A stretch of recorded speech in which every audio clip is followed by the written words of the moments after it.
cual lleva los siguientes ingredientes. Lleva chocolate, queso crema y claras de huevo. Lo primero que vamos a hacer es batir las claras de huevo hasta punto de nieve.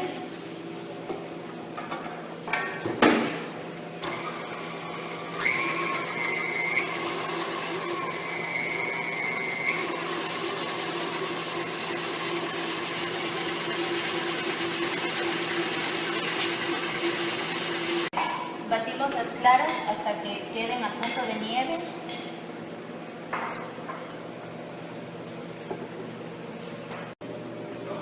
Posteriormente derretimos el chocolate blanco a baño María para luego incorporar este a las claras.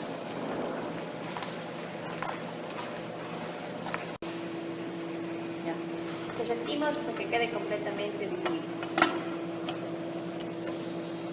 Una vez que tenemos las claras a punto de nieve, el chocolate derretido y el queso crema, procedemos a incorporar el chocolate, las claras,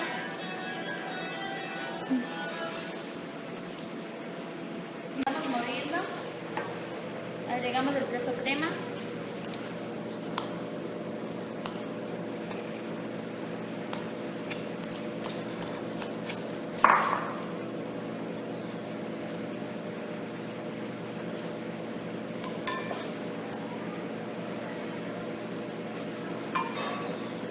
Y vamos mezclando.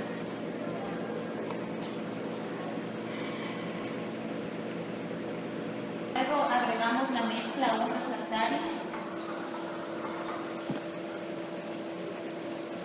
que tiene un papel de cera para que esto no se pegue.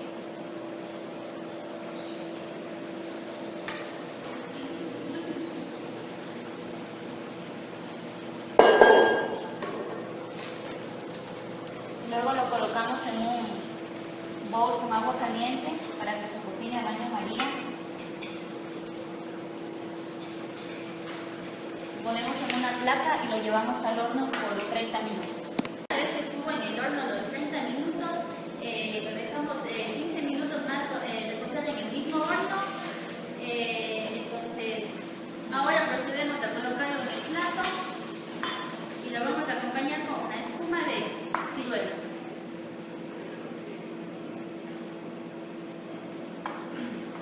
Bueno, profe, este ha sido nuestro postre que hemos hecho de Japón. Y esperamos que tenga un feliz año y una feliz Navidad y muchas bendiciones para usted.